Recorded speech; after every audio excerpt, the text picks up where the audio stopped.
गोल भोपळ्याची खीर बनवायची.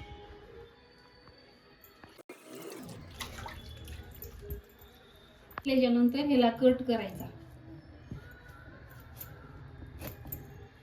हे असा कट करायचा.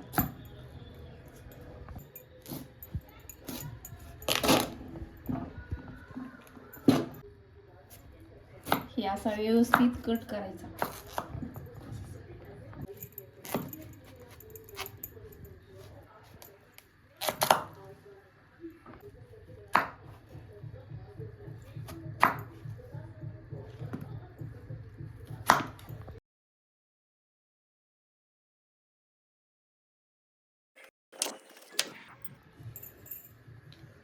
नंतर अशा ह्याच्या बिया काढून टाकायच्या.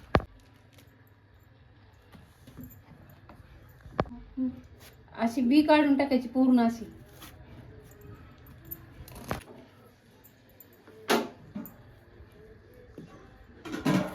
काढीत जायचं. अशा बी नाही राहिला पाहिजे.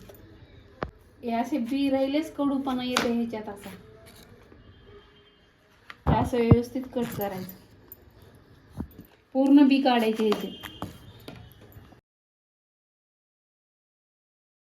भांड्यात काढून घे कट केलेलं.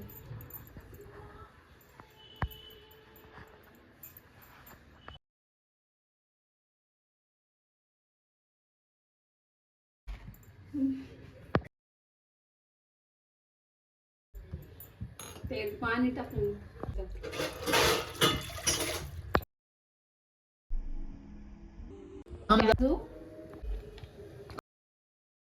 गरम झालेला आहे. एक सोडून टाकून द्यायचं ह्याच्यात. भरून घेतलं नाही आपण ह्याच्यातला गोडपणा जातो. आणि कारण का घेतलं नाही भरपूर तर ह्याच्यातला गोडपणा निघून जातो. त्यासाठी पाणी जास्त टाकलं नाही. झाकून ठेवायचं. 15 मिनिट झाकून ठेवायचा. वाफ तयार होईल. आज पटकन शिजवून निघतो. आपला भोपळा थोडा नरम झालेला आहे. 5 मिनिट थांबले का आपला भोपळा उकडून तयार होतो. मी आपल्या घरी बनवलेलं तूप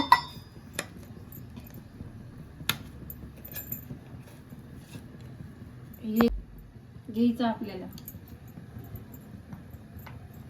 तुमच्या घरी पण तूप बनवलेलं नसेल तर मी शिकवते.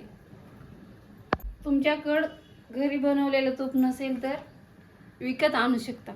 याचे 2 तुकडे करायचे. सगळ्या काजूचे तुकडे करून घ्यायचे. ही पूर्ण काजूचे तुकडे करून घ्यायचे असे.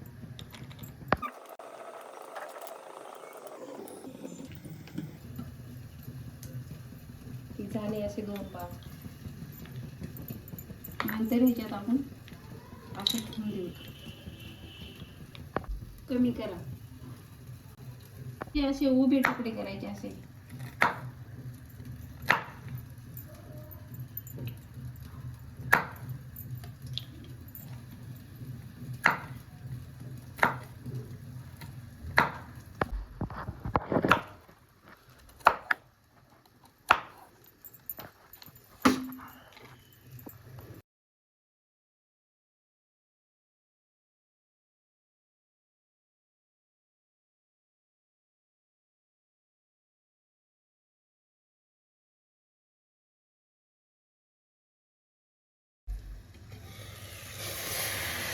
हे आता पूर्ण तयार झालेले आहेत. आता बंद गॅस करून झाकून ठेवायचं असंच.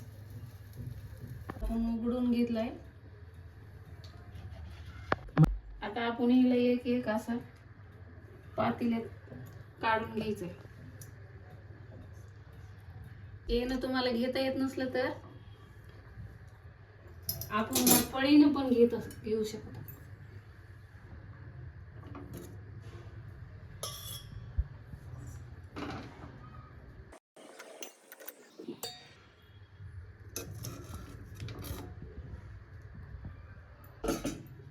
आपण थोडं ह्याला थंड होण्यासाठी 5 मिनिट थांबायचं. कातर ह्याची साल काढून घ्यायची. हे अशी साल काढून घ्यायची.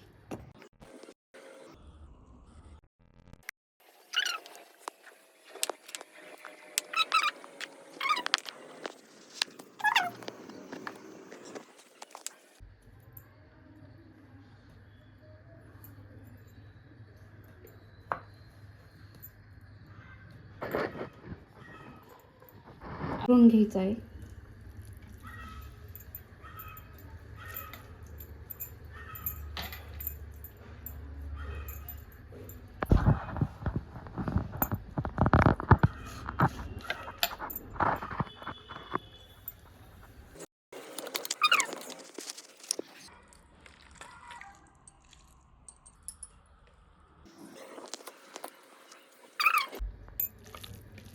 आपण बघू शकता आपलं चूर्ण झालंय.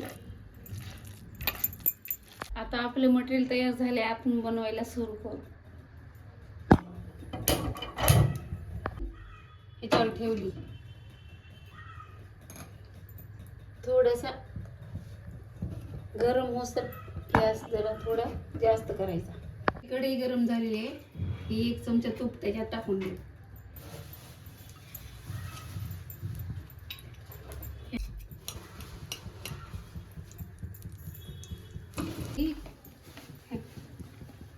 खिरीसाठी असं टाकून ठेवून द्यायचं. ह्याच्यात टाकून द्यायचं. गॅस कमीच करायचा.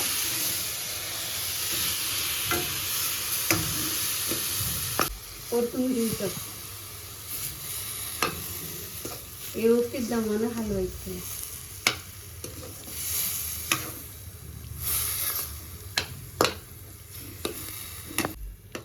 आता ह्याच्यात थोडंसं ह्याच्यात गरम झालं ना थोडं ही बदाम टाकून घ्यायची. काही 1 वाटी त्याच्यात साखर टाकून भरून असं हलवून घ्यायचं.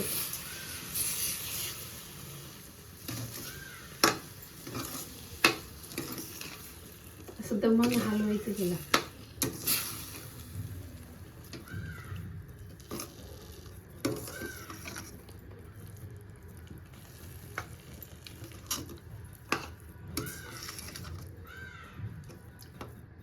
व्यवस्थित हलवल्यास मिक्स होतं. ह्याचा किती छान वास येत, सुगंधी येतोय. नंतर बघितल्यास अशी खावी अशी वाटते. आता ह्याच्यात 1 वाटी दूध टाकून घेऊ.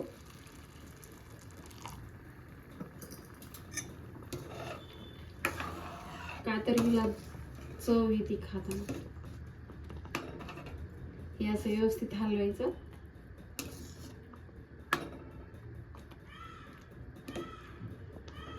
व्यवस्थित हलवल्यास त्याला खायला बरं लागतं. झाली आपली खीर. आता हिला 5 मिनिट आपण त्याला झाकून ठेवू. आता 5 मिनिट झालेले आहेत आपले. गॅस बंद करून टाकू. ही आपली खीर तयार. ही भोपळ्याची खीर आता थंड करून खायला चांगली लागते. आता आपण हिला छान शिजवू. खिसून घेऊ. का तर मुलांना अशी खावी अशी वाटायची.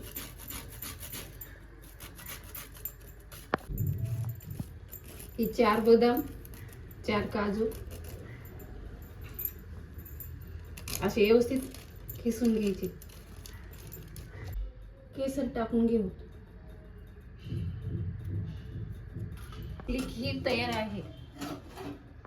लाईक करा, सबस्क्राईब करा.